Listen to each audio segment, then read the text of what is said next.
Xin chào tất cả các bạn và mọi người nha. Hôm nay thấy chia sẻ 3 chiếc máy của DC70 của Chugo đang hoạt động nha các bạn.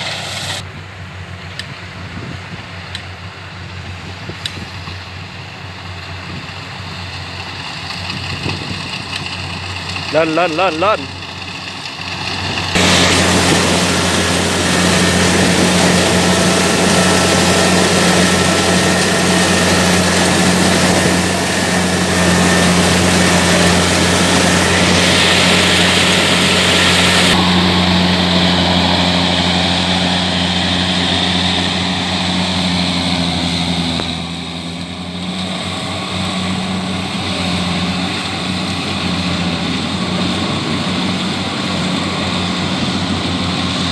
Bê đầu luôn các bạn ơi.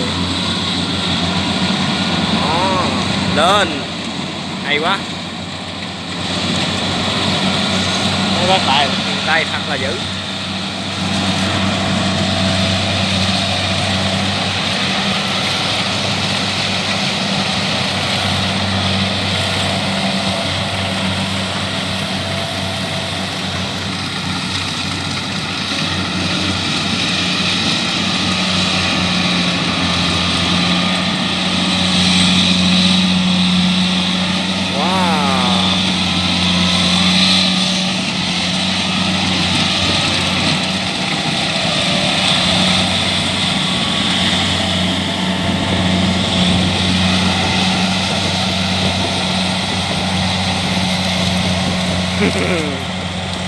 Hết hấp dẫn.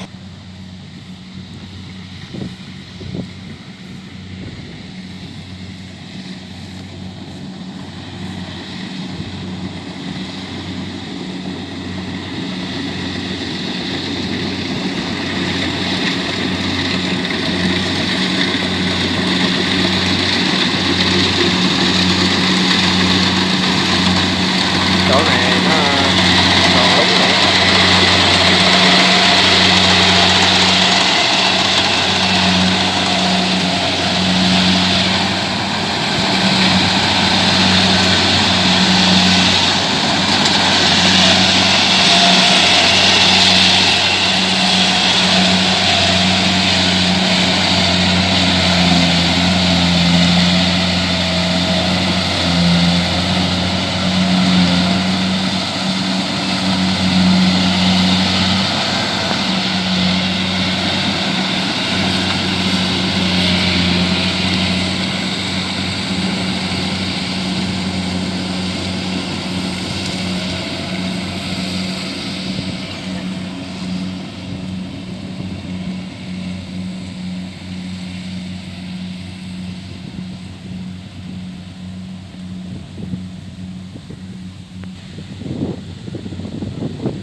Và cặp đường nước nó hơi bị mềm, nó sụp đó các bạn. Phải lái qua bên kia luôn cho nó qua, cho nó lên.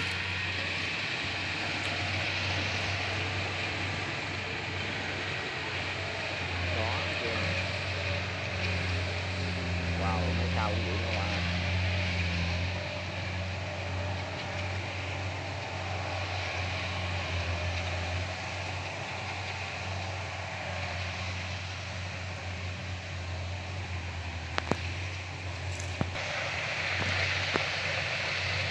sưng mà đất lúng kìa các bạn.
Sau khi cắt xong anh em xuống phà xong rồi, bây giờ bắt đầu chuẩn bị chuyển về nha các bạn.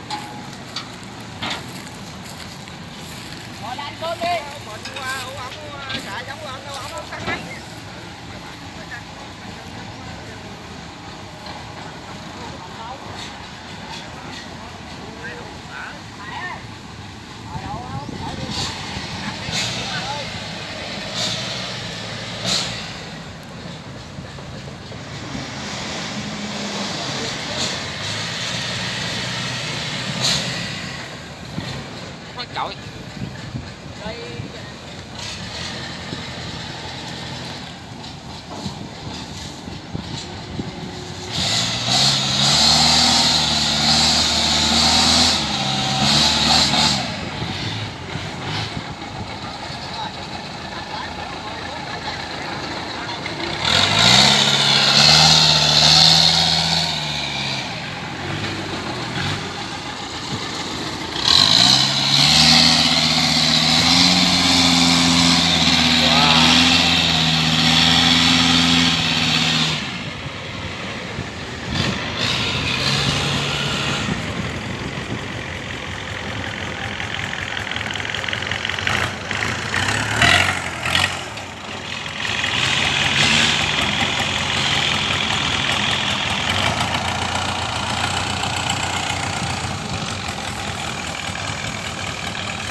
Nó các bạn thấy xa xa thì chiếc DC70 đang chuyển phà về đó các bạn.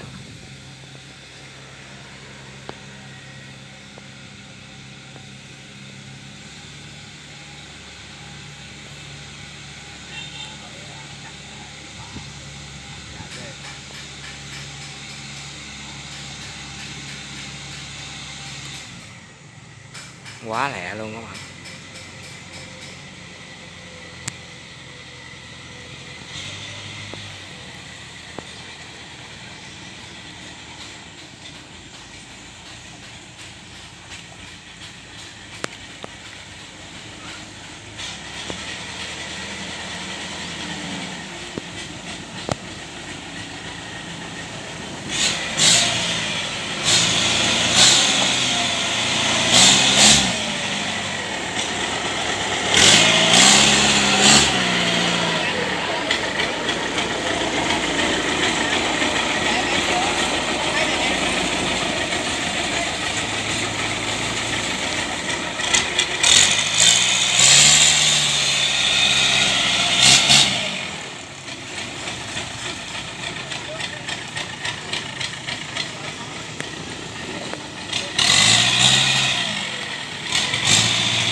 nữa nè các bạn.